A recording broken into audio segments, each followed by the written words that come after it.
Your pretty smile, digital dive. I hate your every bolt and screw. I don't like anything about you. You're a dirty robot. You're a dirty robot. You're a dirty robot. You're a dirty robot.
Hello, R users and dirty robot aficionados. My name is John Kulas. I'm a 20-year professor of industrial and organizational psychology, 12-year roughly user of R for normal, boring, statistical, and analytical operations. But for the majority of those 12 years, for 9 or 10 of those years, I haven't been moving outside of my R scripting environment to complete the larger project, usually a paper, sometimes a presentation.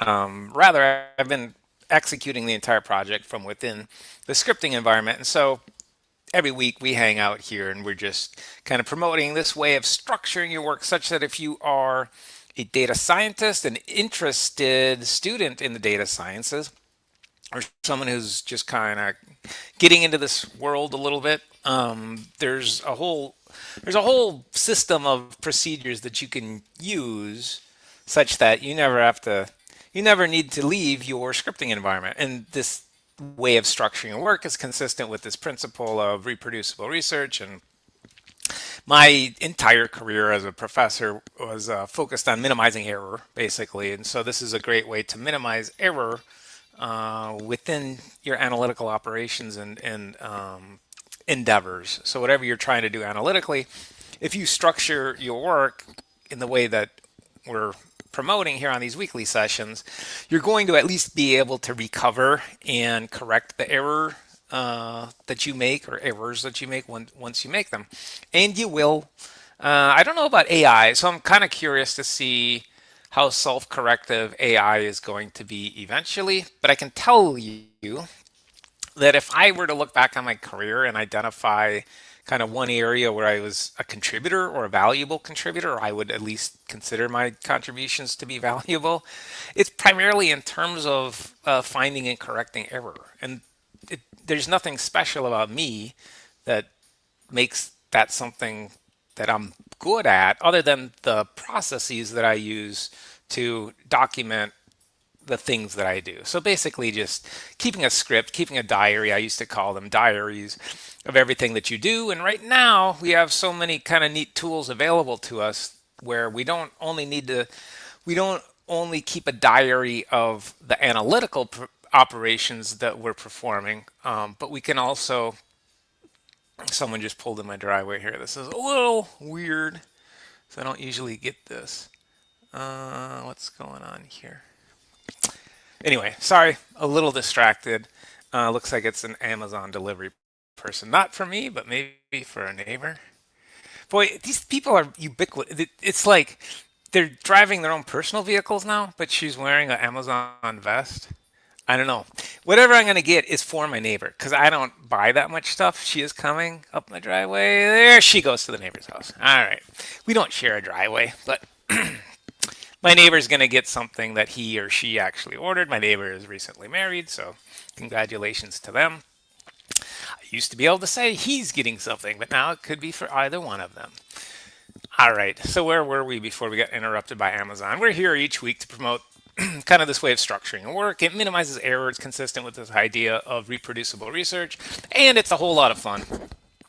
So because what we do in terms of these weekly sessions, first of all, these weekly sessions were intended originally to just be fully interactive, such that people would pop by and say, hey, how do I do this? Or I'm doing this, maybe share kind of some of the things they're doing.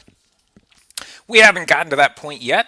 I'm still leaving it here because I still kind of, that's something that I would enjoy getting back to, or eventually kind of doing on these weekly sessions. I would like it to be more back and forth. But in the absence of that, what we've been doing is kind of crazy out here. She almost hit somebody leaving my driveway, which it's not that busy of a street. I don't know how that. Anyway, sorry. So in the absence of those interactive kind of back and forth sessions, what we do is we just cover a topic. And the last 2 weeks, what we've been taking a look at is a little different. So we've been engaging with an AI to build a capability from the ground up. And so I've been not offering any sort of I've been offering no direction in terms of the nuts and bolts or under the hood aspects of what's being built. I've just been giving kind of parameters of what we want. So it's different. I'm not an expert in AI. There's very few experts right now, but I'm not even a novice level user of AI. I use AI kind of like a souped up Google currently. And I know from just conversations I've had with other people that that's not that unusual for someone kind of in an application similar to mine. Okay, so it looks like probably having some connection issues here as well. I'm sorry, tonight's all kinds of messed up. But so we'll continue with, I'm just going to continue talking and hopefully this will get through to critique it a little bit and take a look at it and see how different it might be. Try to understand it and see how different it might be from what my approach would have been in terms of building this thing from the ground up. Okay. Sorry about all the distractions. Let's get into what happened last week, and maybe I'll just take a quick peek outside here and make sure everything's okay. Well, in their efforts to return the stolen money to the Farmers and Swineherds National Bank, our heroes have run across an unexpected development, or rather, it ran across them. The man on the handcar was, of course, Boris Badenov, alias Babyface Braunschweiger, who was escaping with the satchel full of loot. You busybodies have busied your last body. Things looked bad for our friends till a voice spoke up behind Boris. All right, Babyface, drop the cat. It's my gang. Right, Babyface, till I think at 5 minus 2. You wouldn't be taking a little run-out powder, would you, boss? Okay, babyface, up my valise. Look, let's split the swag right down the middle, huh? Even Steven, 80-20. But when Boris opened the satchel, the thugs seemed disappointed in the contents. You can have my share, babyface. I can? Sure, what's one sock, more or less? A sock? Sure enough, all there was inside the valise were 3 pairs of socks. Some no good, they switch suitcases on me. But who? Who else? Them. Them who? Those them who, boy, they're gone. Yes, our quick-witted heroes had switched suitcases, vanished from the scene, and at that moment were zooming toward town on Boris's own handcar. So last week, by the way, the slides for this week are in the comments. There's also a link there to a tutorial, a build your own report, kind of walk through if you're interested in engaging in some of these processes that we're talking about, but want something a little more practical than what I prattle on about each week. You should be able to follow that and just kind of cut and paste and build your own report and see if that's something that you might be interested in. Last week, we did actually make some progress, and that's why there's a checklist there on this week's kind of note to freshen people's memory or refreshen my memory as well. The last week was actually the second week that we kind of took a look at building this app. The first week, the prompt that I gave, and this was the original prompt that we gave GitHub Copilot. So we decided we did have a few different options here. There were, let's take a look here. Oh, geez. Kulas, what's going on here? Looks like I need to do something with that link. That's not great. Okay. Boy, everything's going upside down tonight. So I'll fix that link after this session. I'm not sure why. Let's actually take a quick look at that and see if any of my, okay. So we got a problem here. I wonder if, I think it's my connection. Doggone it. This is going to be one of those weeks where I'm super choppy, I'm sure. I'm going to try to persist through it. But it looks to me like I got an unstable connection here. Let's do a quick internet speed test and see what's going on. I just reset my computer, so that looks fine.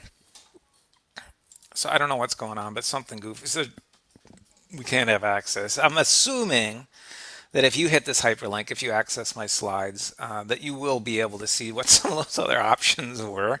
What else can go goofy tonight? My goodness. Is there a full moon? It's been really hazy here, so I don't know what the moon looks like, but I'm guessing. I'm guessing that there's a full moon out tonight. Things are goofy. Like my old pappy used to say, there's a polecat in the hen house. I think there might be a polecat in the hen house. So 2 weeks ago, we gave GitHub Copilot, which is the route we decided to go. Not only did we choose that AI, but we also chose to engage with it from within the GitHub interface itself. So not from within our IDE. My preferred IDE is RStudio.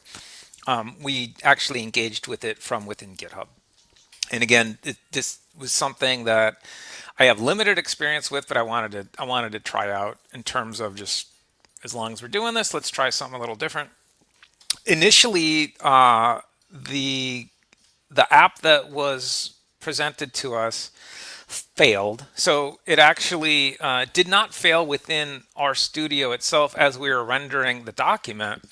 The dashboard, we created a dashboard, a Quarto dashboard.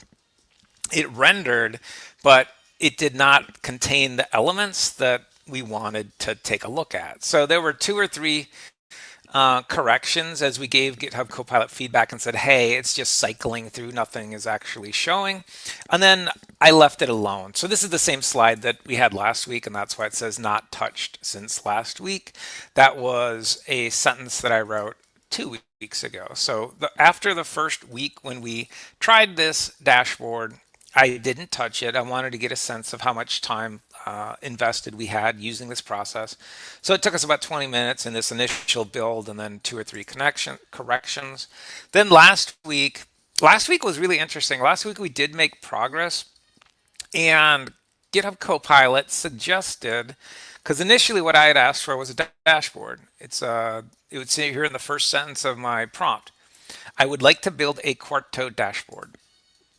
And so the dashboard was the interface that was kind of cycling. It was rendering, but it wasn't displaying content that we wanted it to display.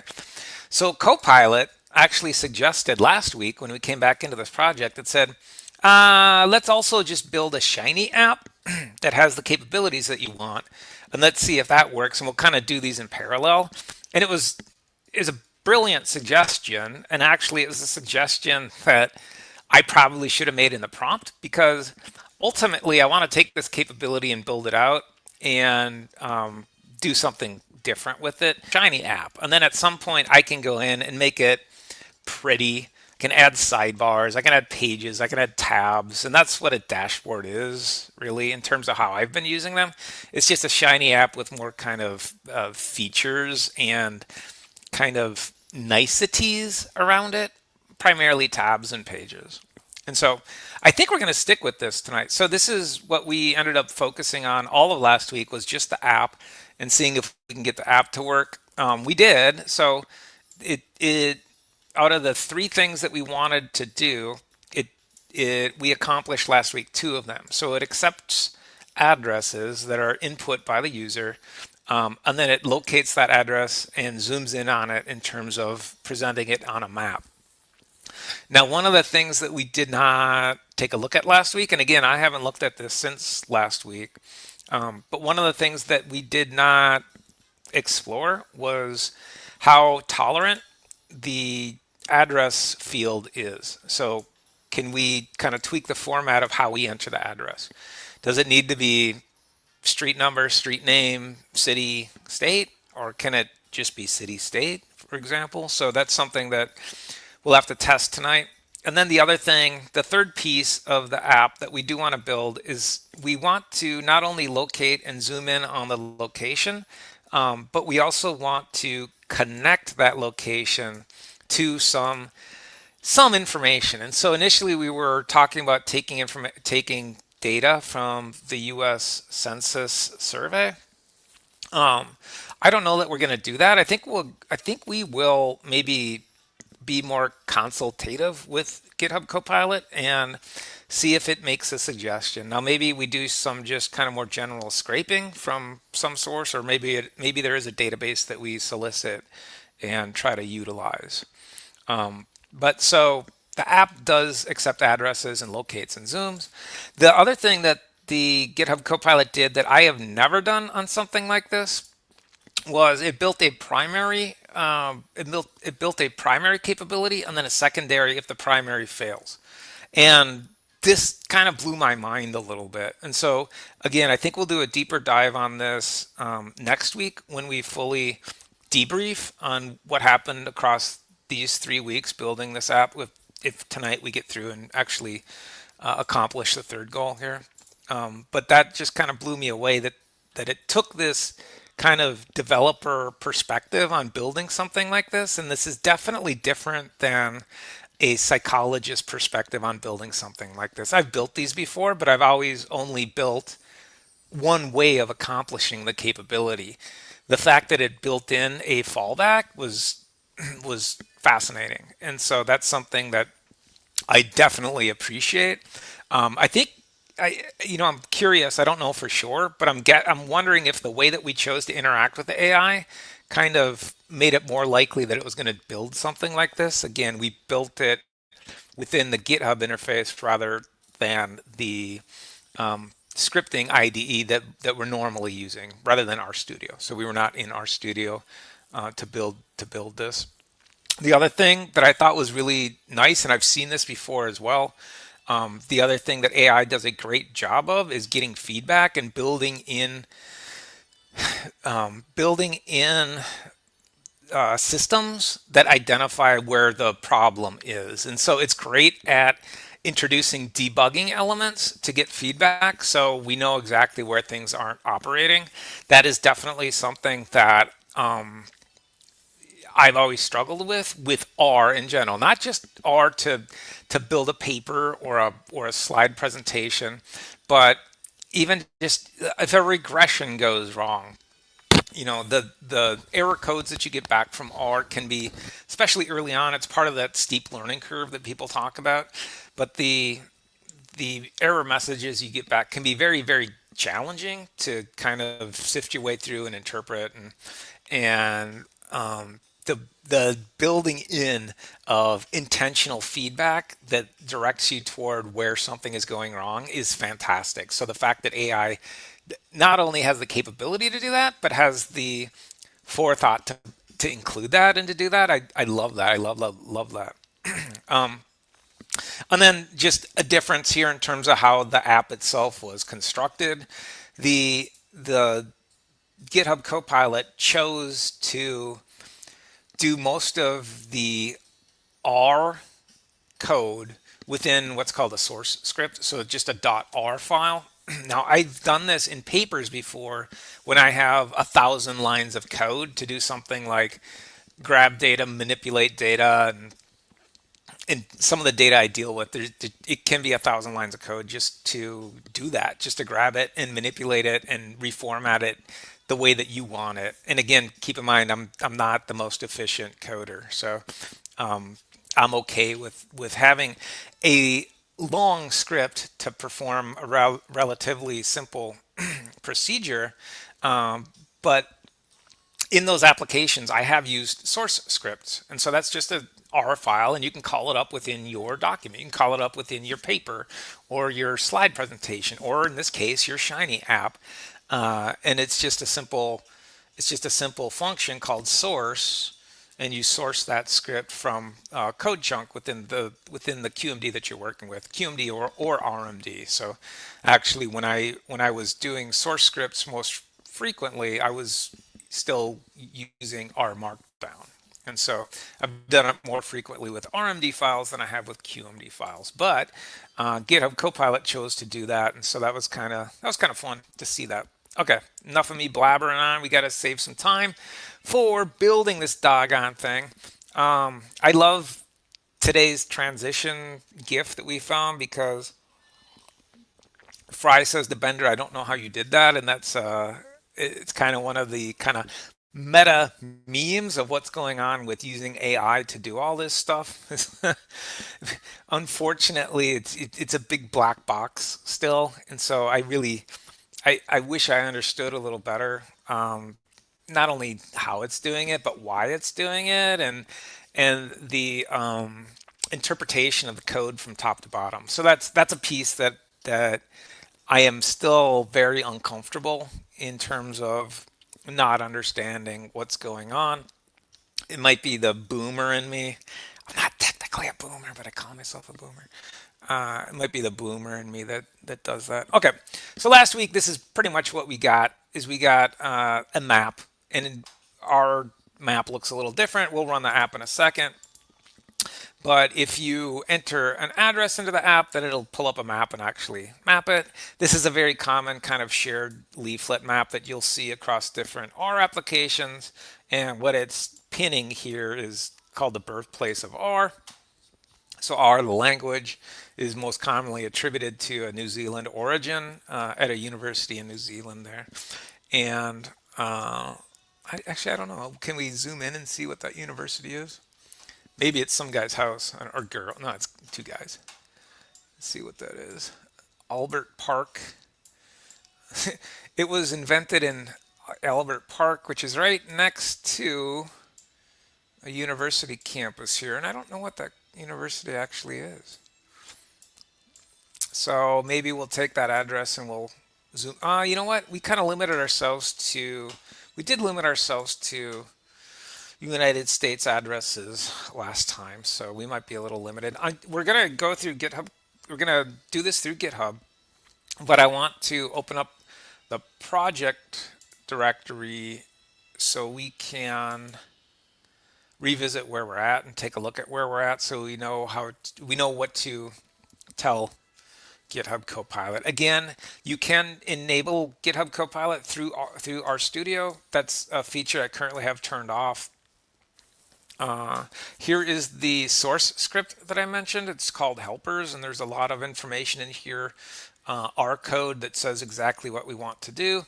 And we're calling up that R code through this source command. Now, normally, is if we're operating within an RMD or QMD file, these would be located within code chunks. You'll see we have an index file here, and that index file does actually have that information pulled up in a code chunk. When I say code chunk, I just mean 3 ticks to open, 3 ticks to end. And then you identify what language that you're communicating with here. And for us, we're going to be primarily using R. We don't need to use R, but especially when we're engaging with AI like this. So maybe we'll open it up when we get back to GitHub Copilot. Maybe we'll open it up to different languages if it wants to go there. But here's the actual app. And you can put in an address and it'll map that. I think we did last week, we did Wrigley Field. Let's do Yankee Stadium. I wonder if we could do the old Yankee Stadium address. And actually, we'll try some information here that is a little incomplete. So I'm going to say New York. My formatting is a little off. It's actually pulling it up quite well. I haven't tried, and I did actually. There's a mistake here, so it says near, but it's pulling it up just fine. We can see that Yankee Stadium is right there. I didn't know it was that close to the river actually. So I know there's a train that goes right past it. So when I was living in New Jersey,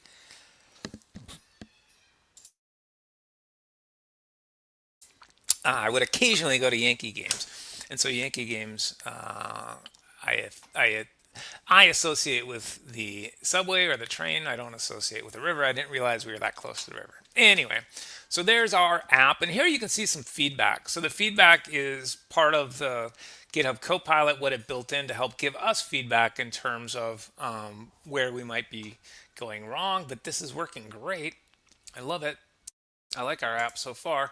The other thing we wanted to do was we wanted to have some information conveyed about the address. So for example, that there's a stadium here. Again, this capability is something that, let me pull here before we get too far, because I don't recall if GitHub Copilot had actually done anything or not. We didn't really change anything, but I'm going to, so it has the most recent information from our app. I'm actually going to push to the repository. And so I'm connected. We have a couple sessions on using GitHub as kind of a way to structure your work. I do it all the time. Local desktop renderings. Not much substantial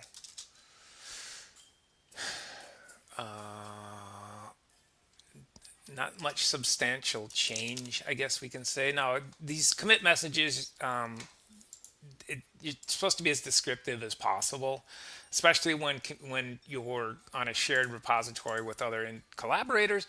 And we definitely have a collaborator here. It's actually the AI itself. So I'm going to pull up my GitHub.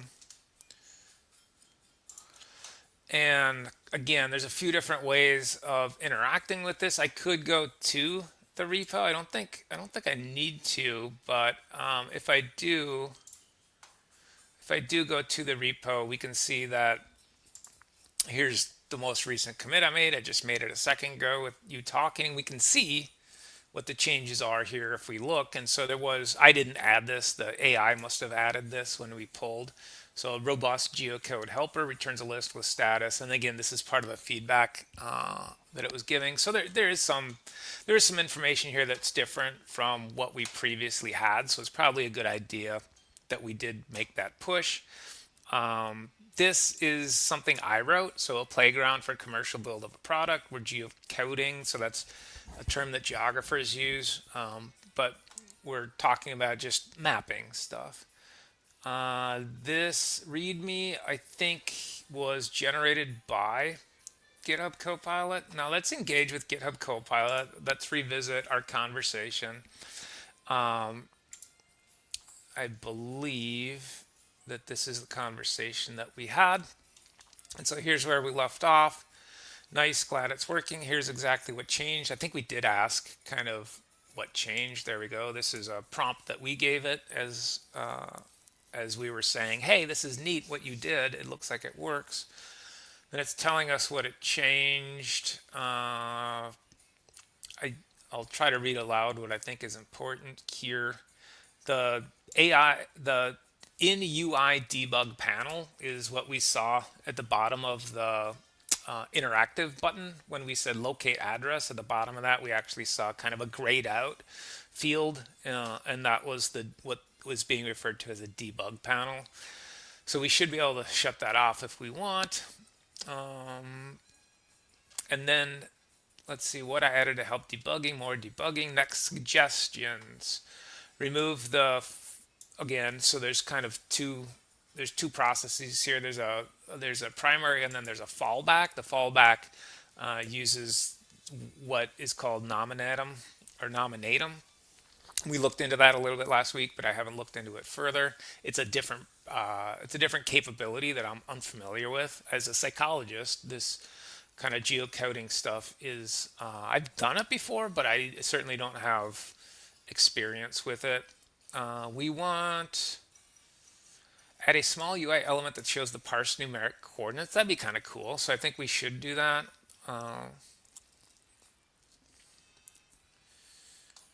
And then, okay, so let's tell it that we're revisiting it now. So we're just revisiting. I don't need to tell it that. We'll say out of the options, let's add first of all, I'm going to say I made a push. Made a push to the repo, all files on GitHub are current. And then we'll say, please add the small lat/lon display. It's talking like a person, funny. So latitude, longitude, it calls lat/lon. Display in the UI, and let's get the third capability buttoned up. Let's get the third capability finished. We would like some information about the address to be displayed. It can be pulled from the US Census data, or it can be pulled from any other source. I don't care. Whatever is easiest. Whatever is easiest would be great. Please make a recommendation. I feel like I'm writing a novel to this. Anyway, I'm going to try to not be so neurotic when I'm observing the things that I'm doing as I'm interacting with AI. So please make a recommendation on how to integrate data in how to integrate location information from some available data source and make the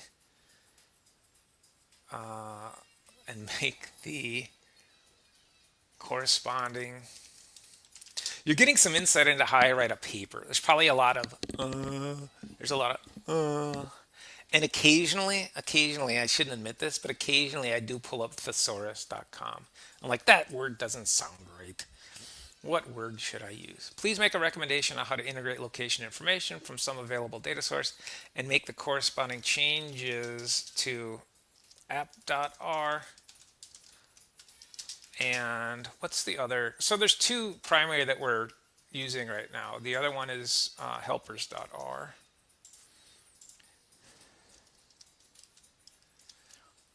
we are now fully committed to the app.r to the app.r application. We will worry about a QMD dashboard later after we optimize the app.r. Okay, so that's a lot. Let's go ahead and just engage. Now, the other thing that happened, I was on a different project last week. By the way, this week, it seems like this is the longest week ever. I don't know if it's time of day or time of season or what, but it seems like a month since we've done this. But one of the other things that I was working on, I was also engaging with GitHub Copilot. And it kind of froze on this thinking stage. So I left it open because I had some other stuff to do, and it was thinking for like 8 or 9 hours, which I've seen this happen before here. Now, again, tonight I can't really speak to any sort of tap dancing that it's doing because as I'm looking at everything I have going on here, and I have a lot going. I have, other than the street stuff, Amazon delivery drivers and almost accidents and things like that. I have music going. I have a couple of apps going. I actually have probably too much for streaming like this. However, there we go. All right. So thanks. I've added the lat lawn. It really likes lat lawn. I don't know. That's fine with me, but is that like is that common kind of verbiage? Lat lawn? I would have thought it'd be lat long, not lawn. So I've added the lat lawn display and some info about the address capability. Oh, you did. And updated both app.r and helpers.r. So helpers.r is located within a subfolder called r to support it. Summary, how it works, and the next steps below. What I changed. So geocode census 1, robust census one-line address geocoder that returns a structured object with status message lat long label. So the app can show diagnostics instead of silently failing. We already had that. Fetch, okay, so this is going to be new. Fetch ACS population. These are probably variables, but key is interesting. Key might need something from us.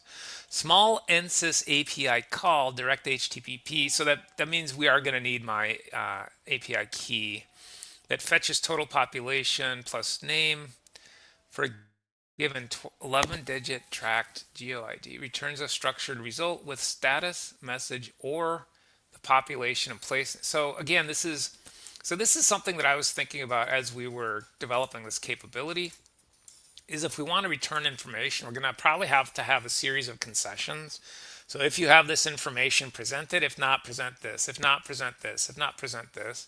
Depending on how the data source looks, we may have to just kind of expand, right? So give me information about this city, or if that's not available, give me information about the county. If that's not available, give me information about the state, or whatever aggregation scheme is most appropriate. Again, I do have some experience with this because even though I'm a psychologist, I was involved with public opinion polling for a number of years, and I learned some of the methodologies and procedures and a little bit of terminology that statisticians, political scientists, sociologists, and those people of marketing, those sorts of fields and backgrounds talk about.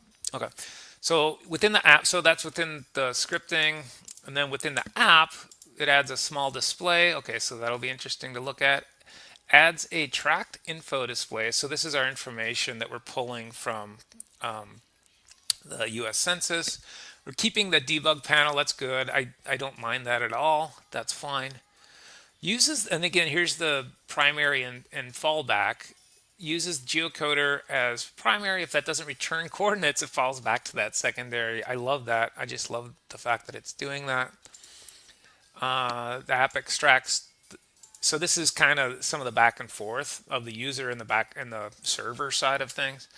So when it returns a match that includes census tract geography, the app extracts the tract GeoID and then calls the census API to fetch population and name to this. This is what we want. So this is the back and forth with some source. Why this approach? It's giving me a lot of information here in terms of the whys of it's doing it. So how to enable? Set the census API key in your environment. I think I've already done that, but we'll go ahead and do that again. I need to do another quick cough here. Sorry. Yeesh. Okay, so I'm gonna do that for the current session. We're gonna run into an issue here when we try to publish this, but that's okay. We'll deal with that later. Or install persistently via tidy census. So let's I think we'll try that.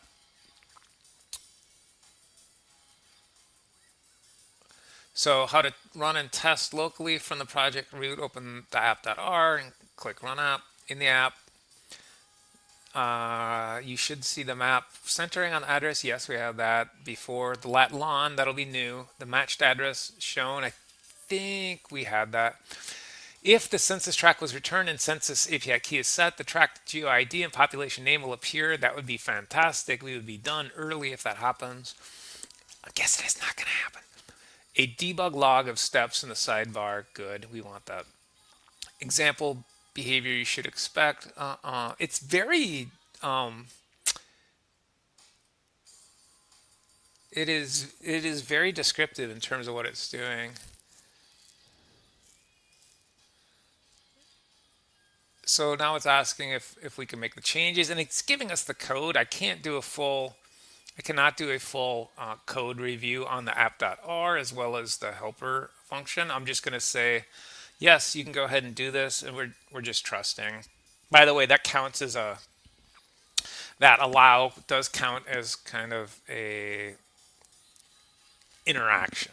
And so whether you're on a token system, whatever system you're on in terms of interacting here, that does count against your whatever your allotment may be. So yeah, we did have some issues with the SF package before. I do remember that from 2 weeks ago. I don't recall exactly why. I love the fact that it has that fallback. I'll quit harping on that. I keep saying that. So open the project in RStudio, and here's what we want to do, that kind of persistent procedure. Now, I think I'm going to need to actually pull up I have to see if I can find where my census key is here. I have, where are you?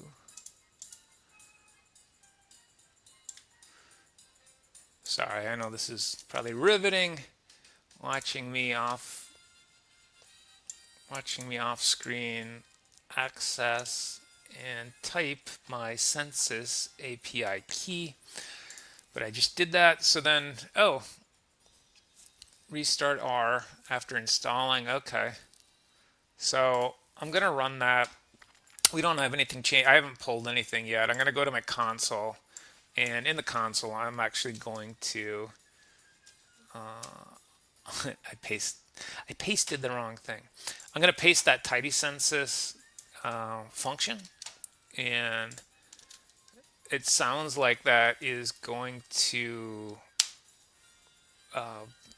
put information into our environment file. I already did that, so it's giving me an error. It says it already exists. So we'll just go ahead and restart RStudio, and we'll let GitHub Copilot tell us if there's something that isn't working with my key. But we set that, I think, a couple of weeks ago. So it gave me an error message that said you already have one.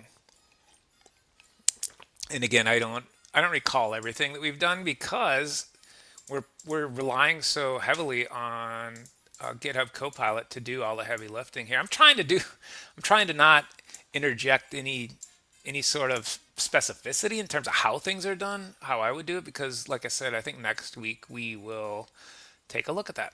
Okay, so we're gonna run that. I'm gonna pull it first, and then we'll run the app, and then we'll give it some feedback in terms of how it's working. So I do have a repository. That repository is connected to GitHub. So if I pull now, I should get the most recent changes that GitHub Copilot did actually make. I'm going to run the app.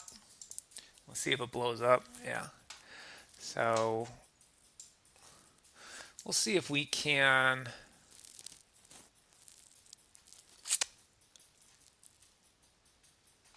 It says it's missing a comma. So that looks like just kind of a scripting issue.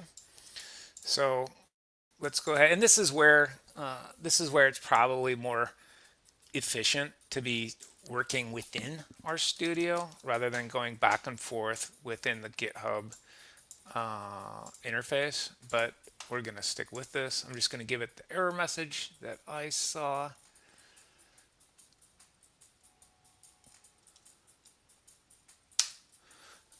And I didn't give it any context. I just copied and pasted the entire error message that we got. And it looks to me like it's just and I was getting this quite a bit when I was using Grok to write some capabilities. It was a comma in the wrong place it's funny because when I first started keeping very careful records of my manipulations to data, I was using a program called SPSS primarily. And so within SPSS, one of the just most common mistakes is a space or a comma or a period where it should or shouldn't be. This caused R to parse what it changed, concise. What you should do, restart the R session.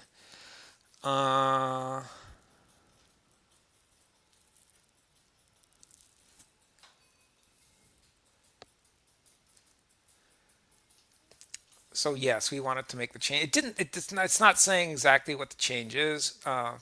There's a concise explanation here. It rewrote that function. So the function was where we saw, I'm guessing, where we actually saw the comma error. These AIs do tend to be really good at kind of locating those errors. And again, the ability to navigate error messages within R, it's regardless of what you're doing, just within R, is something that comes with practice. But the AI, it's obviously kind of, it's already kind of talking the same language. Okay, so thanks. It pushed the syntax fix to that helper function. Please restart your R session and run the short tests below so we can, okay, so this is different. So let's go ahead and run the source message here. I'm going to go back into the repo, and I want to go to the root directory of the repo because we do have stuff that's located in subfolders.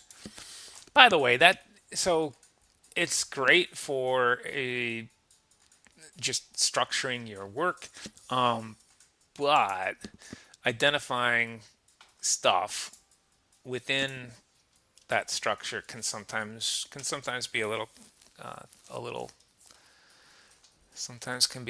wonky. That's not good. So it didn't like the helpers. Oh, we didn't pull it. That's my bad. So we should have pulled it. So we'll see if we can run it again. Still didn't like it. Let me restart R again. And again, so this back and forth, this is telling me that if I were to do this again, I probably would enable GitHub Copilot through RStudio itself so I don't have to kind of do the back and forth that we're doing here. The back and forth is not ideal.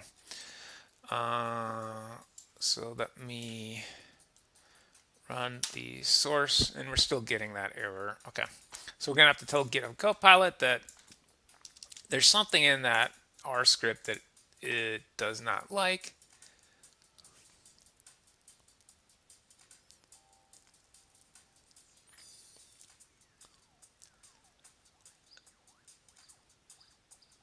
And we're not gonna try the other ones while the source script isn't working, so we'll just try the source script.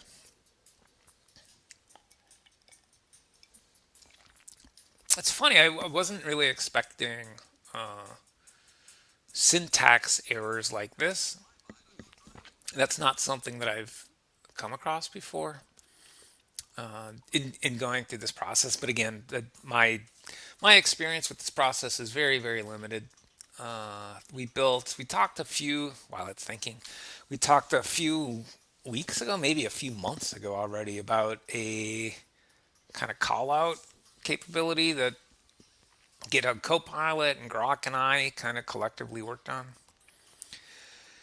The syntax error came from the using the reserved words for and in as so this kind of looks like something that happens within R with special characters. And so backticks, if you ever have a complex variable name within a data object, if you put backticks around that complex name or name with complex characters in it, it's fine. And it's looking like that's what it's wanting to do here. I don't know why it keeps says restart R is so important to me. I mean, we'll follow it. It's telling us what to do, so we'll follow it. But again, that's, if I would have had it integrated within the IDE itself, probably be a little more efficient here. I'm going to go back in the repo. I'm going to make sure I'm in the root directory. So we'll do a quick git wd. That looks good. And then I will paste the command that it told us to check. Doggone it thing. Oh, I didn't pull.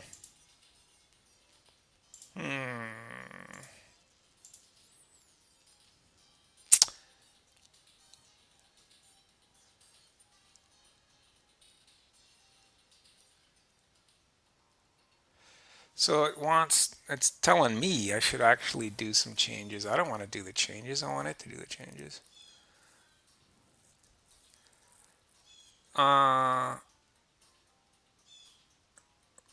Doggone it. See, I do not like this way of interacting, because I would like to kind of clarify a little bit what it wants to do. It's because it's saying, and the way that GitHub Copilot, my understanding of how I've been interacting with it, is when it wants to do something consequential to your repository, it will present you with this allow or dismiss kind of option. In this particular case, that's immediately preceded by which would you prefer?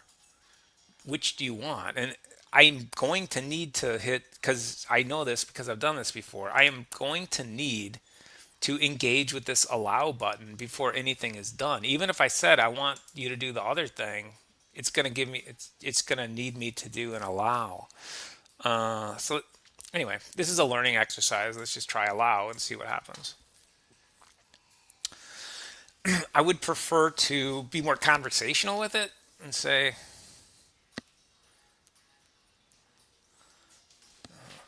it looks like it did that anyway. Okay, so we're still at the same kind of debugging stage. I'm going to pull before I restart this. There is a change made to that helpers script file. And again, I kind of feel silly just doing this back and forth. This is not the most efficient. We're doing this as kind of see what the process is like.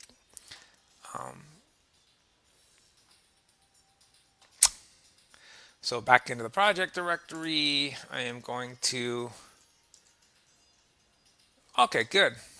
So whatever message we were seeing before, we're not getting it now. We are getting a message, but that's just that the package that it wants to use.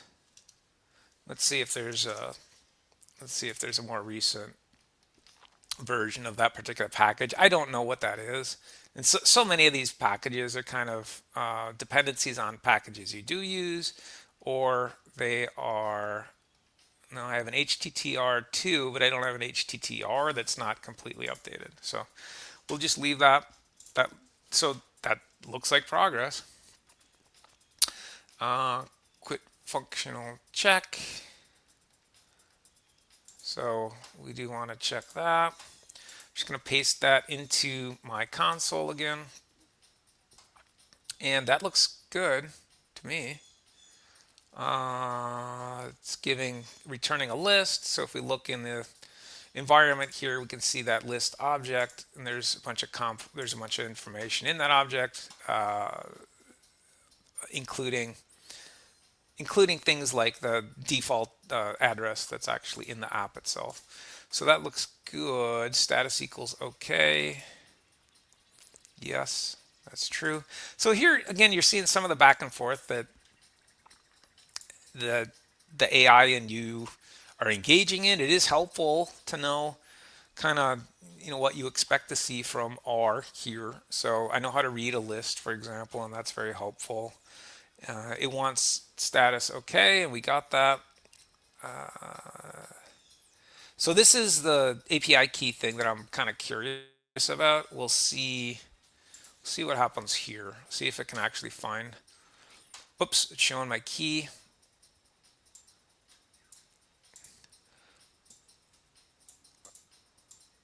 It's showing my key. Again, I don't know why that's something that I need to be so protective of. But I will say we did get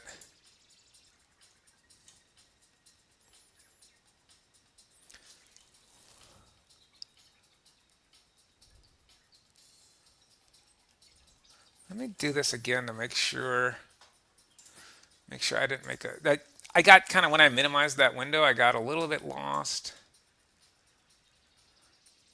Got a little bit lost in terms of the conversation I was having. I think I was on one too high. And I'll say we got an error with fetch ACS population, everything preceding that went fine. Here's the fetch error. And I misspelled error, which not great.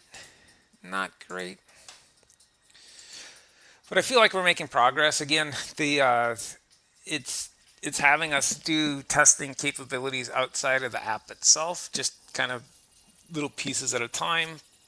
These pieces, I'm assuming, are the components, the building blocks of the app itself, and we're just seeing if the capabilities are functional before integrating them within the app. That makes sense. That's how I would problem solve as well.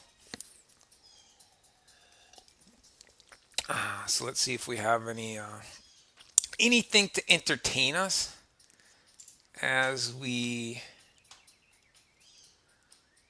are waiting here. Now I got too much stuff open, so I don't even know where to look. Here we go. All right, what do we got that we can? You're going the wrong way! What? You're going the wrong way! He says we're going the wrong way. Oh, he's drunk. How would he know where we're going? Yeah, how would he know? Thank you. Thanks a lot. Terrific. Thank you. What a moron. Okay, so we are getting a lot of information here. It does think that it's something with my key that I have. It's recommending I get a different key, but the key is actually showing up. So I don't think that's it. It is suggesting maybe fall back on that secondary capability that we have from nominatum. Uh, and then it's giving some options here in terms of what we actually do. Not what we do, but more in terms of how it's actually doing it. Suggested change I can make now.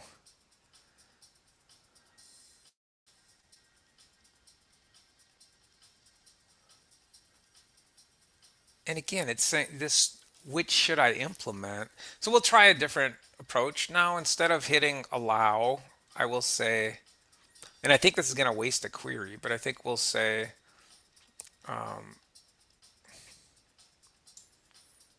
and this is going to really kind of blow up what we have, because it's going to have to rewrite what it's done. I would actually I would prefer to do option B. So let's do that. So it looks like in the app, it's going to, now it's going to run me through another allow screen if my interactions with GitHub Copilot previously are telling me anything. It's that it's going to be okay with that, but we kind of we used 2 queries when we only really wanted 1.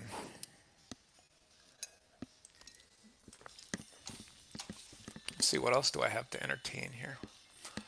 Casey hasn't been by for a while. I used to love Casey's intro video, so let's play it. And in memory of Casey, he's still alive. He's still around. He just hasn't popped by for a while. Dog goes woof, cat goes meow, bird goes tweet, and mouse goes squeak. Cow goes moo, frog goes croak, and the elephant goes toot. Ducks say quack, and fish go blub, and the seal goes ow, ow, ow. But there's no sound that no one knows. What does the fox say? Ladies and gentlemen, fear not for my safety. After all, I am smart as a fox, you know.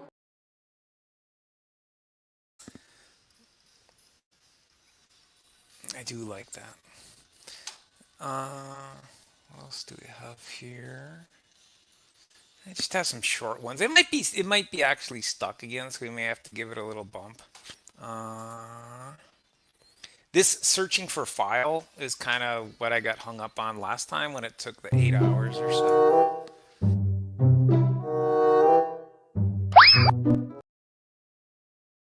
Hey, look at that. Done.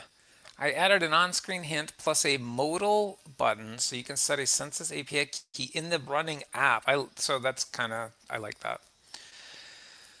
What I added, saving the Census, how to use it. We're going to run the app. So it's not asking us to test capabilities anymore. We will say, yes, go ahead and make those code changes. Maybe, I need a break from this, but maybe in a month or so, what we can do is we can kind of replicate this, but within our studio instead of within GitHub. So I don't know. We'll see. I don't know.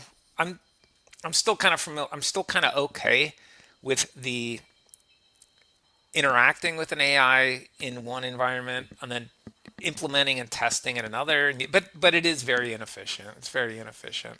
I know I have a colleague, just met with him today, and he's using Codex. Codex is the kind of chat GPT interface that's just kind of, it's purpose built for the AI interaction for things like coding.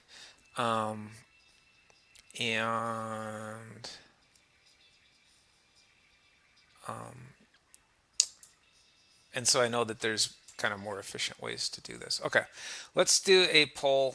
It did make some more changes. And I'm just going to do a second poll to make sure we have everything most updated. I'm going to restart again.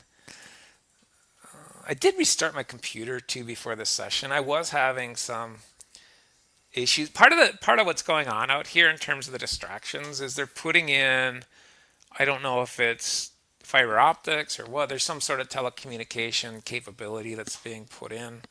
This whole summer has kind of been a mess with that. So there's utilities that are involved and there's subcontractors for utilities. I got so many people coming through my house. I have no idea if they should be coming through or not. I just, at this point, I'm like, all right, fine, come on in. Everyone else does. You might as well come in too. But that does make me wonder, as we're kind of having a little spotty connection issues here, if, I don't know, if there's something going on. All right, so I'm just gonna run the app. We'll see if it runs. Hey, it does. So let's look at the other fields we have here now. So we have, so let's try it first with the census key not set, and then I'll put mine in. I already displayed what mine is, so. Now we aren't getting the, oh, it does say no track geo ID. So I do want to copy that. So you want to give feedback that's the message that we're getting. The message that we're getting is not census key not set. We're getting no track geo ID and geocoder response. So that is a different message. And the feedback window that we have, feedback window that we have doesn't have that. So I'm going to paste in my key, which I've already shown. So I guess I'll just show it again here. Of all the things I could get in trouble for, if I get in trouble for one of you out there, like using my census key for some nefarious purpose. Okay, we're still not getting any information that I'm seeing, but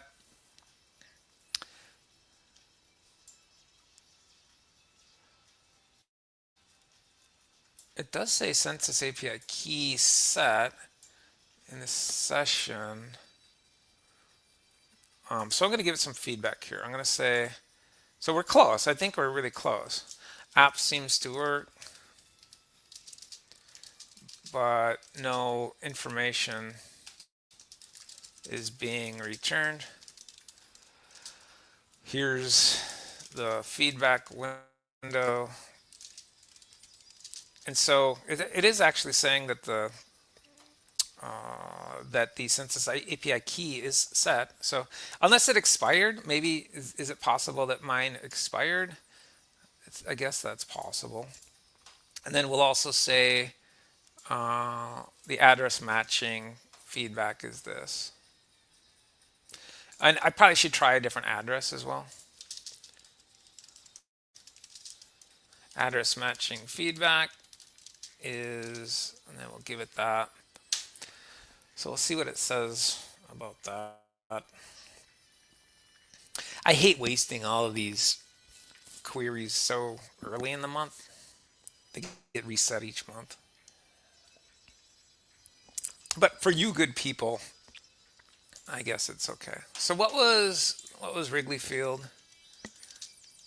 Wrigley Field address is 1060 West Addison. So let's put that in and see what that does. So there's Wrigley Field. We're still getting the same information about the track lookup.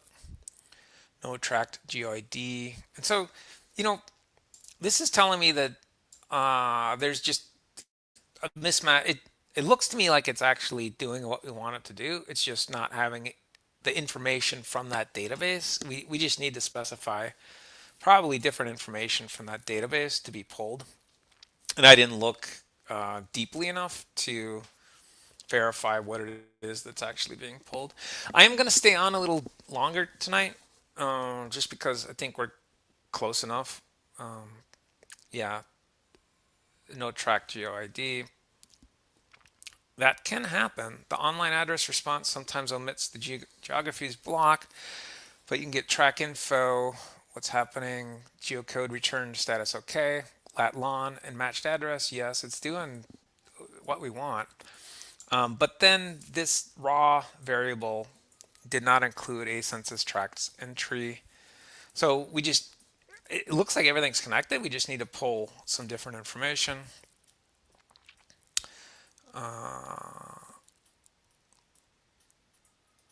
So it wants us to, again, engage in some kind of back and forth interactive. So I'm going to stop the app so I have my console.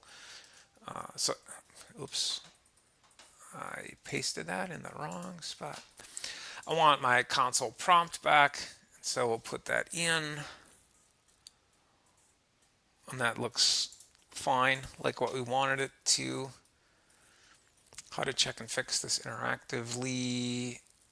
If res raw geographies, so res raw, let's see res raw geographies.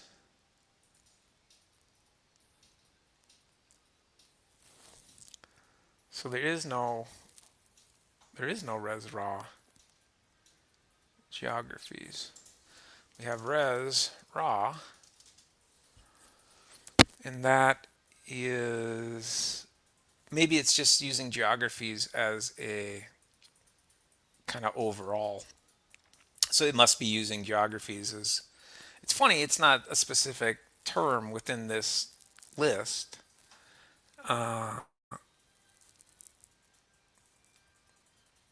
But it must just be referring to generally geographies. So we do have geography information.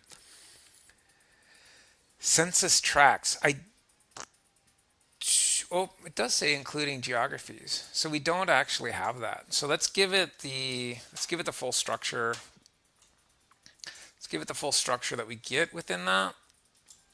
And it looks to me like that might be kind of our issue here.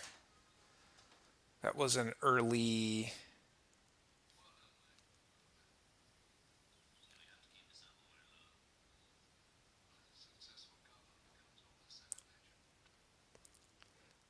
It's a lot. So I'm kind of jumping ahead a little bit here, but I want to give it the feedback. And tell it that there's no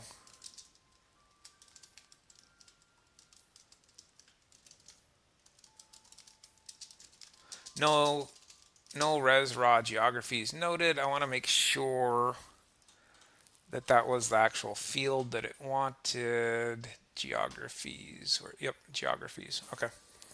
So the census tract should be in the geographies, and we're not getting that.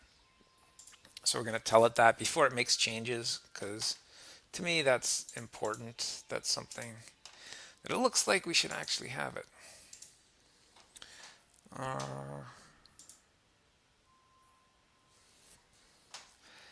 This confirms the online address response doesn't include a geographies block for that match. So again, maybe it's just that address. That's why the app showed.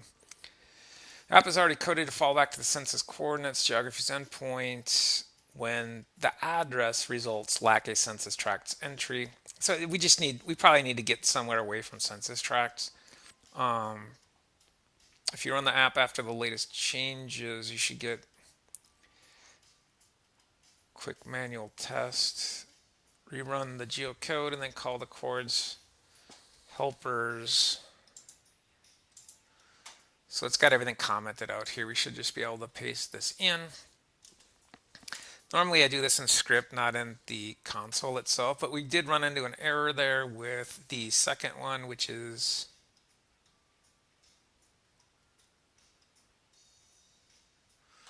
so that geographies for chords, I'm guessing, is probably in the R script. So we're gonna run that, see if we can find it and run it.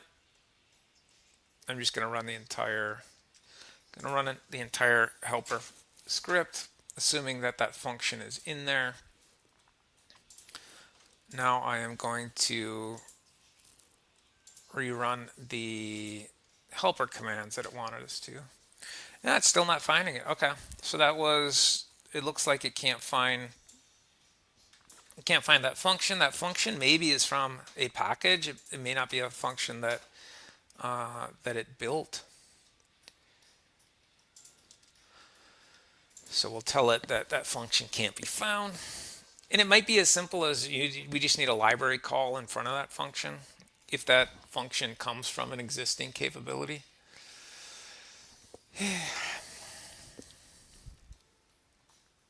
It's given us a lot here, so it might be a bigger issue than I thought.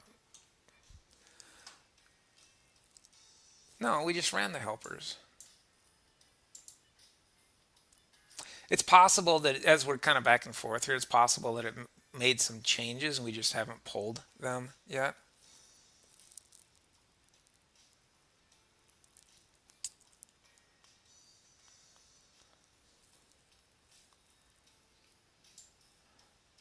So this is a function I'm not familiar with, exists, but it's probably, yeah, it's not going to be there right now. Let me see if there's something that we didn't pull. No, nothing we didn't pull. So I'm going to exit and come back in. I'm going to run that. I'm going to run that helpers file. We should be able to source it, or I should just be able to go in there and run it. I don't see why there is a difference or why there would be a difference, but I don't see that function in here. So I'm going to run it, and then we'll look in our environment and see if we do have a function there. Geocode census 1, fetch ACS population. See, there's no, I don't see where it's seeing that.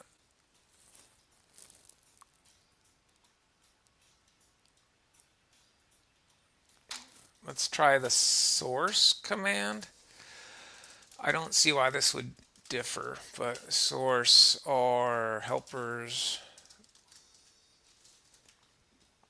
/ always gets me. So it's still the same functions in there. Yeah, there is no, I don't know why it's saying that function should exist if we're looking at the helper file itself. And again, I'm just kind of quickly scanning this. I see the one function. I see the second one. So, and we pulled. So I don't know. It's kind of it has a phantom function there. This is new to me. I'm going to tell it though. There's a geocode census 1 function, unless it's in the app file. So it's possible that even though it sourced a bunch of information, it's possible that there's a function built into the app itself. So let's take a look at that. As I scroll through, there's an was that it? Extract track GeoID? Is that what it wanted? No, it wanted geographies 4 chords. Geographies 4 chords. I do not see any function called geographies. Boy, this is a long app file. I do not see any function called geographies, whatever I just said. So I do see there are only 2 functions specified in the helper R file. One is a geocode census 1 function, and the other, the good thing I was a professor as long as I was, you get used to kind of scrolling through other people's code.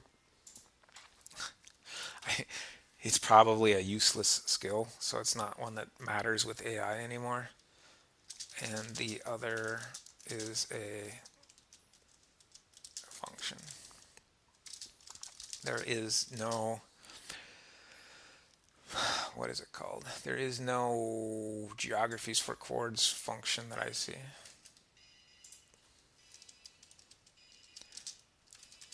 That I can find in either app.r or R helper. Is it helper or helpers? Helpers dot R. So we'll tell it that we can't find the phantom function that it thinks it has. I don't know where it would have, like, again, who knows? It's all the big black box. It's possible it's pulling these capabilities from some, I mean, ultimately it is pulling these from something that's been done before. And I imagine that's where some of this kind of phantomness comes out. It's a function that's used in some application that's similar to what we're doing, but wasn't built in here. I don't know. I scrolled through really quickly. It's possible I just missed something. But it looks to me like I don't see that function specified anywhere in terms of the script that Copilot wrote. All right, let's get something fun to look at while we're waiting here. Let's see. What do we have?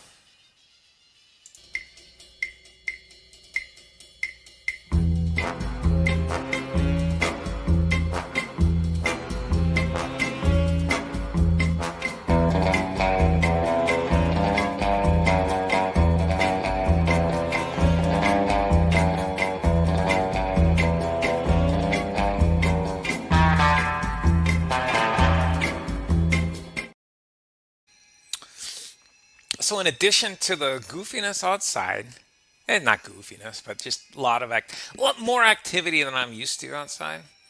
I was gonna say there's other stuff going on, but I'm not. Now it'll just be a mystery. Now you won't know. Okay, so it added.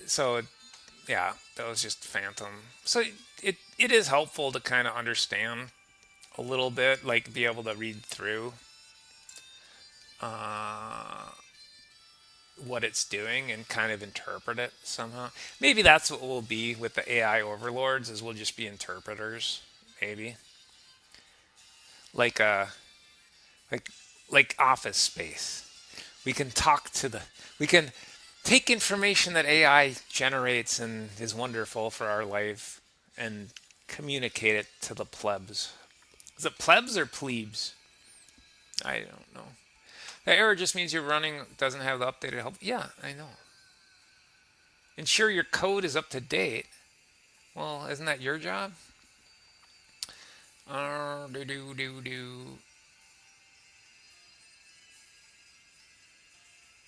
right, looks like it changed something. It doesn't matter if we close these or not. It'll just say, do you want to close them if there's an updated one? So it left the app alone. The app seems to be, as far as I'm concerned, the app is displaying what we want it to display. Just the capability, again, which Copilot wants to specify within a separate script file. And as a matter of fact, the more back and forth we go here, the more I'm seeing the utility in doing that, because we have kind of the front end that works like we want, the app itself. But the capability, if we just kind of identify most of those capabilities within the script file, then that kind of isolates where we focus our efforts when something goes wrong. Okay, so it's giving us a lot here.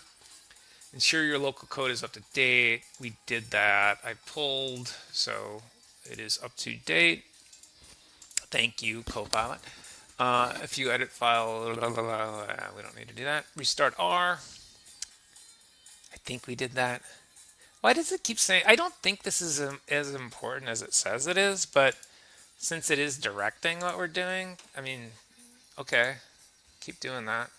Now, again, if we were engaging with this through the IDE itself, it would still be telling us to restart. So that's not something we would kind of circumvent if we had a different way of engaging with the AI, if we were engaging with it interactively through the IDE directly instead of through GitHub. Restart R, we did an RStudio session restart. Okay, or just close it. Confirm the helpers file exists and contains the new function. Ooh, I like that. Wait, we can just look and see that it exists. Line number 200. It's telling us the specific line number. That's kind of cool. It's very specific. I like that. So it's giving us shorthand code, but we could just look. There is no line 200. Not liking that. Not liking that. Maybe it put it in the app file? Let's read lines. So I've never used this function before. Maybe it doesn't, maybe it's not exactly line 200. Wow. Okay. Oh, 200 is probably how many lines it's presenting, I'm guessing.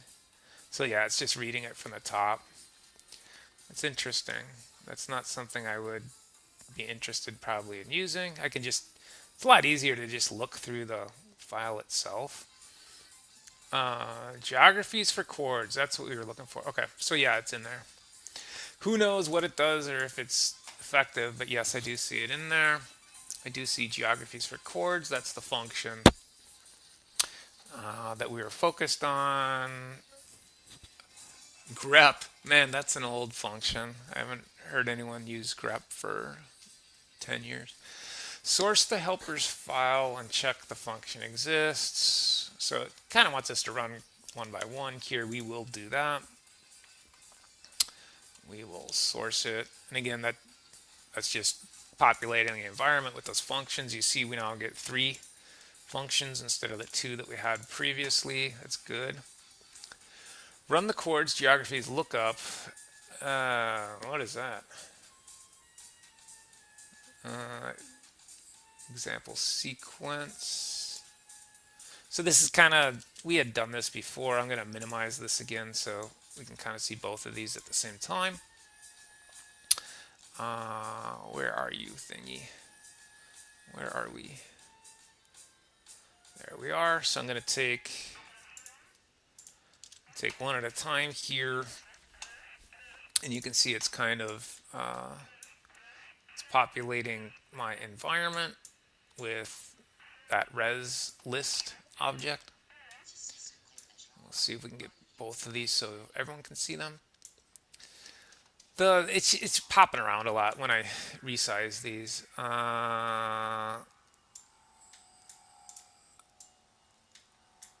And then we want the res raw object. There's information in there, including Latin long. Here it's called X and Y, but that's fine. I don't know. I assume that's fine. Then we'll create a new object using that function. So this is the function that was not recognized before. That looked like it ran great. It created a new list, so that's good. The structure of that list is, there's an error in the HTTP status. I don't think we want that.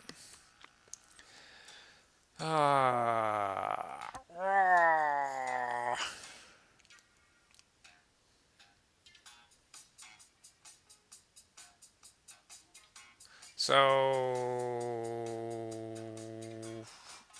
let's see.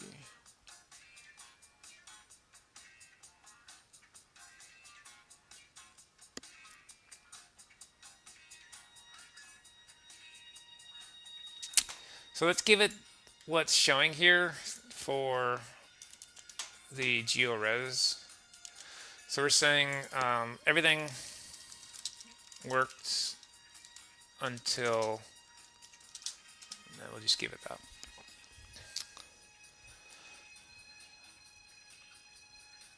And again, I'm kind of, we're so far into this now, I'm kind of lost in,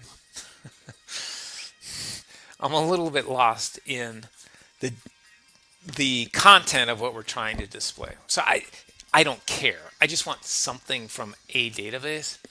But this probably would have gone smoother if we would have. This makes sense that it's 400 because now we actually have the API key built into the user interface. So that to me, let's just try the app. So I know what it's saying, but let's quickly try the app. I want to see something. So let's see if we can set that API key. I don't know why I do this, but I keep kind of minimizing my API key, which I should not have done. I just need to keep this in a notepad file that's like easily accessible. I'm going to do that right now. There we go. So let's see what kind of feedback we got on that. API key set in session. And again, I wonder if, it wants to do, I'm sorry. I was looking at the wrong thing. Okay. So it's still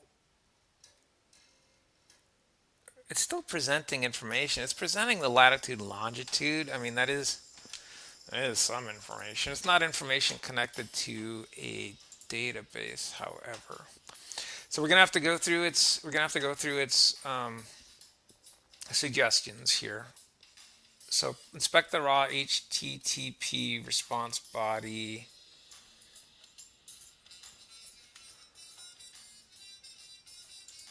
Okay, so I love that it's actually walking us through problem solving here. I would like to be a little more directive with it, but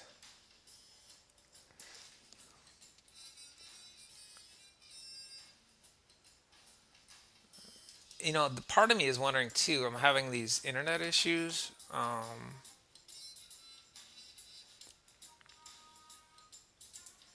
We'll say this is RESP. Oh, it knows what we did because it had that. So we'll try RESP2 as well. I'm guessing RESP2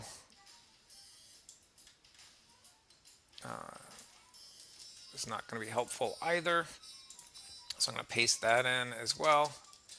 And then we do have a RESP3 here. So we'll run that as well. And we just get the same information on all three. And again, I'm kind of curious. I wonder if this has something to do with the way in which we're currently calling up the API key. I wonder if it remembers that hey, we actually we decided to move that into the user interface instead of hard scripted into the back-end capability.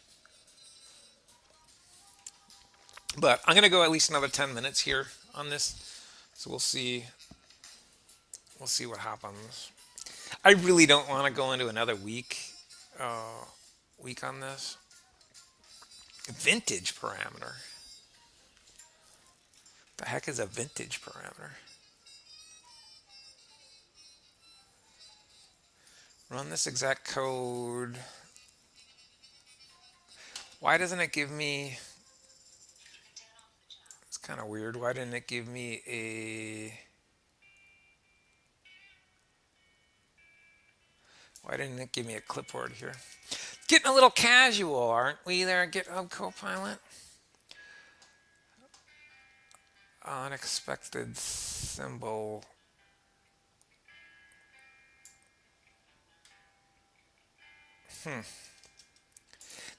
This to me is user error. So this is me. It looks like sets vintage.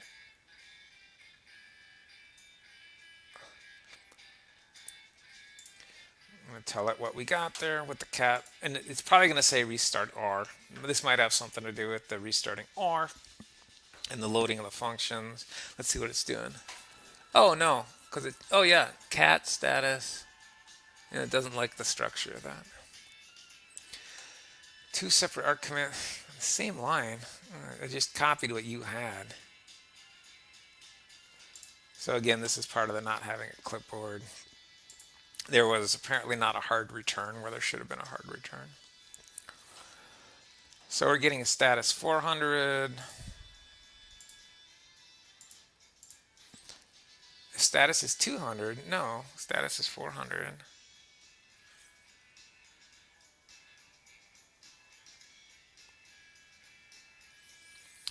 They set again, as a psychologist, I'm not familiar with vintage. If a single attempt still returns 400, try a small. Okay, so let's try this. So we still did get a 400. Whoa. That is a lot. This is where, so this is where AI is great with just this wall of text. And you hear people talk about kind of summarizing article. I hear about people using it to summarize articles or even like a book or a novel. I don't know why you would do that. If you're reading for pleasure or enjoyment, why would you have AI summarize it? Unless you're a big trivia buff and you just kind of want to know the main characters and the plot points. I can see that. But that's cheating. I don't know. I'm kind of a big trivia buff, and there's a lot I don't know about pop culture, but I just kind of I get it from the ether, I guess, not from the source material itself. Sopranos. I've never seen The Sopranos, but I know, I'm not going to say the character names, but I know the character names. Failure now coming from the API request. Yeah, we kind of assumed that that's what was going on. I really regret going to the U.S. Census for this. I think we should have probably gone to a different, maybe just scrape something. I don't know. But you also can't, you need something kind of universally applicable. So, let's see if we actually have it. It's there, yes. So, rerun a direct git.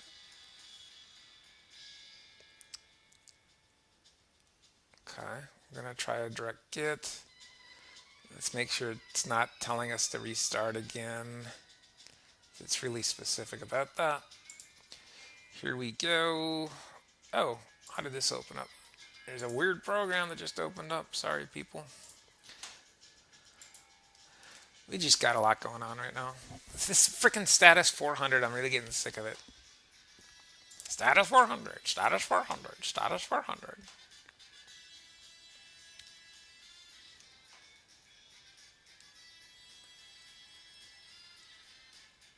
All right, let's try this one. We're getting the same status 400 each time.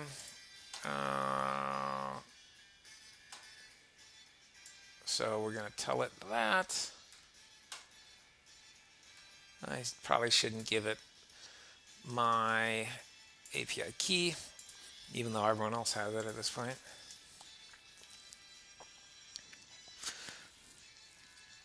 This, you know, I mentioned this to someone else that there's kind of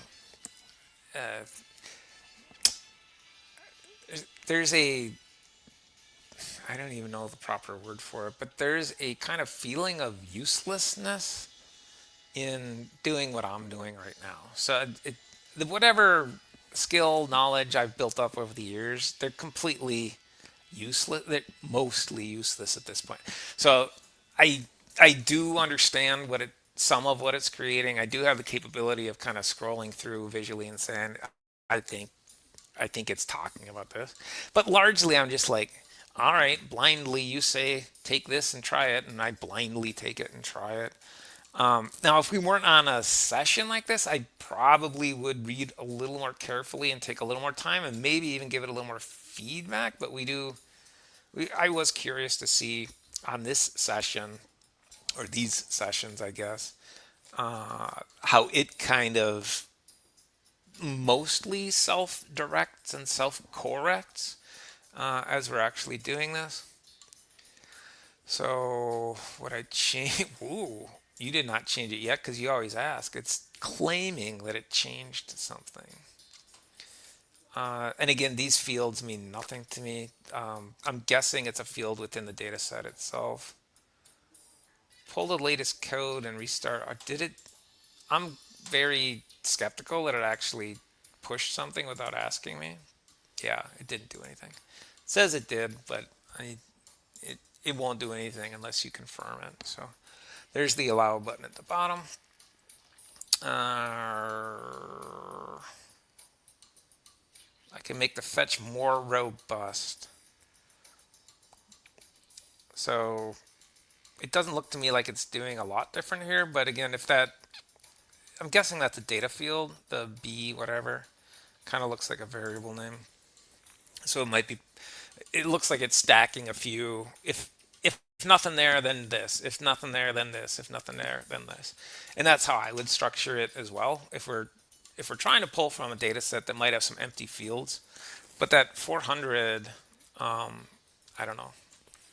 That 400 kind of, maybe I'm just thinking 404, but to me that just has a flavor of a connection issue, not a missing data issue. But again, we haven't inspected its code. We haven't deconstructed it. We haven't looked into it in terms of what it's actually doing. That's something that I'll do in the interceding week here, if we get this to work.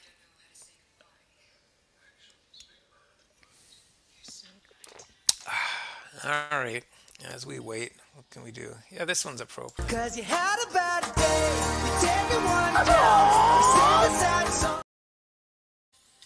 Yeah, it's not that bad of a day. Not that bad of a day. I had sumac lemonade today for the second time ever. And I'm not dead yet, so that's good. I did have quite a bit of sumac lemonade. So it's being very careful now and cautious about what it's done. Did push some. Whoa. Should have pushed something. I updated. Please pull the latest. I don't see any latest. Doggone it. So again, I'm kind of stuck in this loop of it's saying it did something, but it wants you to. It's very cautious about interacting with the repository itself. One of the things we'll do before we drop is we'll go ahead and look at the repo and look at all the commits that were actually made.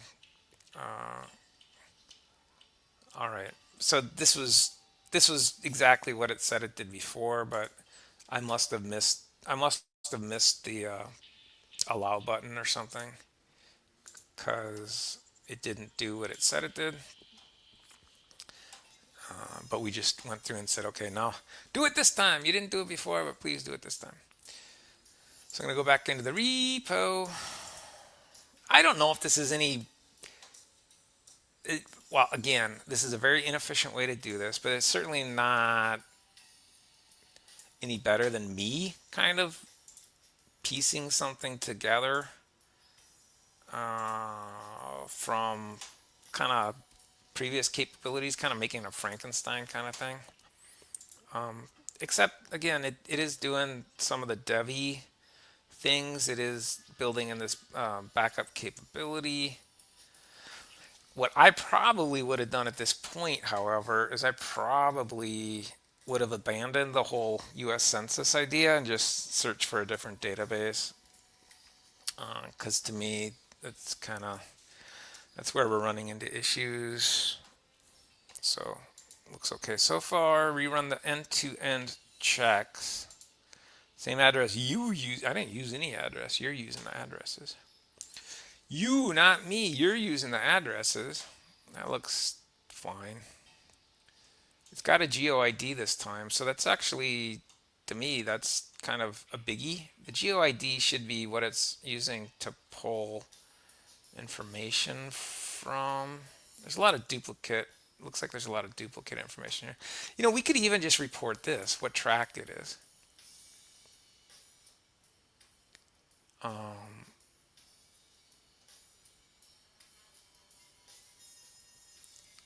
So if this doesn't work, I'm just going to have it report pop $name, and that's fine for what we're actually doing. So I'm going to write that down here. Pop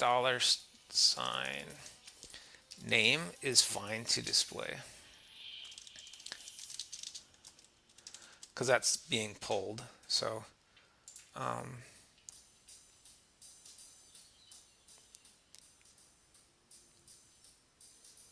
did I do it? I might have pulled from the wrong doggone thing again. So let's see. I'm not sure if I did this. Let's paste that and see. Yeah, that all looks great. So let's actually run it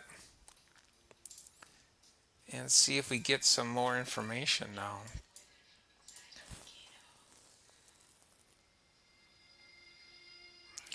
Have to set the key again. I don't like that, but that's okay. I can deal with that later. We're still getting no track geo. I'm gonna tell it that I just want to report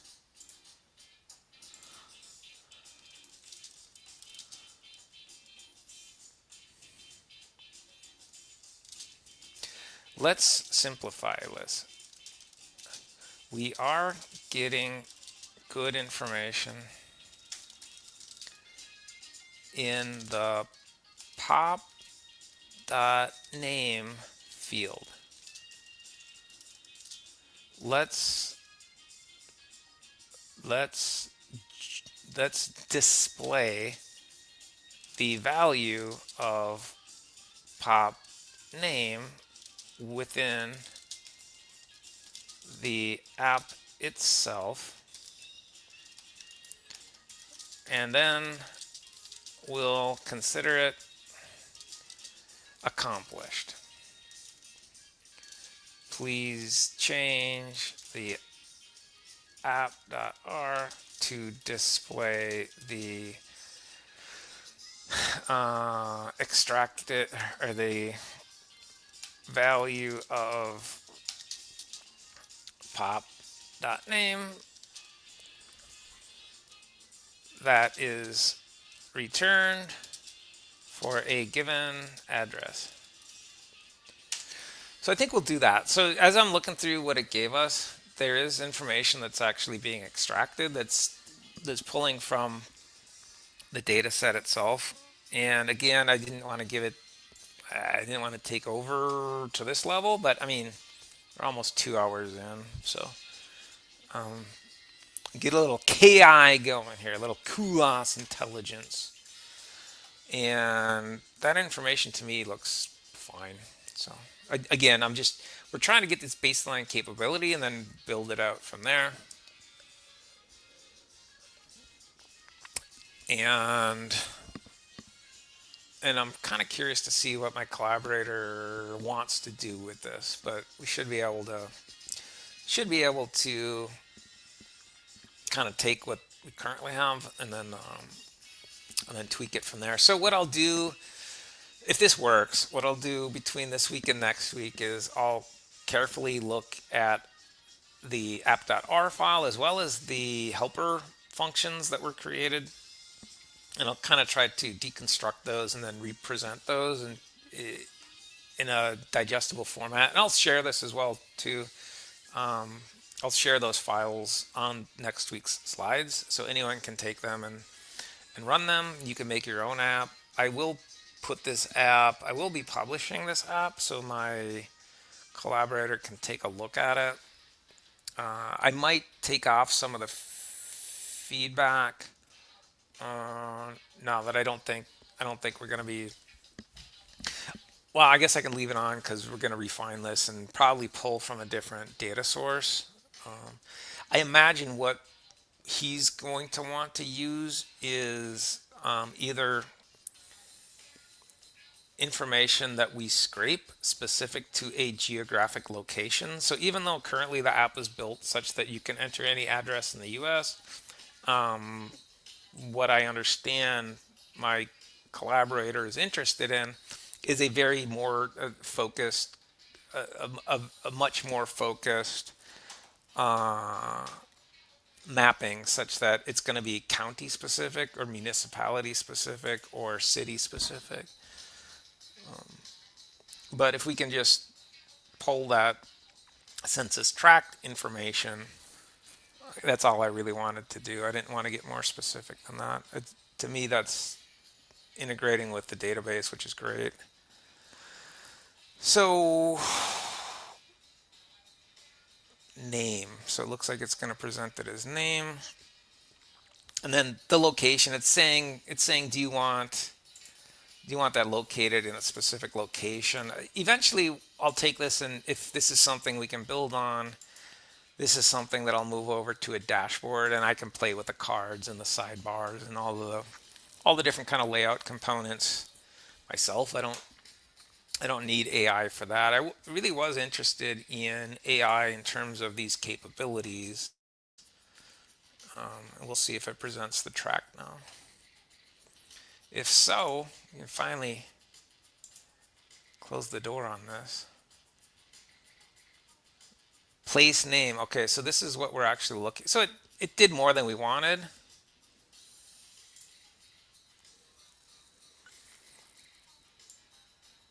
So it's actually pulling it. It's pulling it.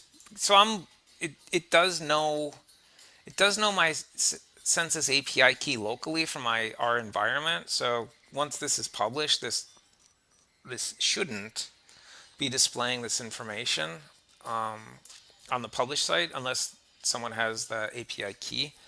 But that's great. This is all I wanted. This is literally all I wanted. The Latin Lange, that's fine. This is what I wanted, is pulling some tract information from a database. And so just tract 9800 is what I wanted. Let's do, we did Wrigley Field, we did Yankee Stadium, let's do Fenway Park. And we'll see what that looks like. So I'm going to pull up Fenway Park. We'll see if we can locate that address. Hey, look at that. And it pulls up the census tract. Awesome. This is what we wanted. It pulls up the county. It pulls up the census tract. We did it. Copilot, you did it. Thank you, Copilot. Okay, so I'm going to publish this, share with my collaborator, and then we'll do a deep debrief next week. Next week, we're going to do something not AI. I don't even care what it is. I'm going to find something fun, something very author-y, maybe working on a paper, appendices, slides, something. So we're going to do something that's not AI. I'm AI'd out. Again, just kind of makes you feel somewhat useless there at the end. I kind of just got sick of it, and I'm like, let's just do this.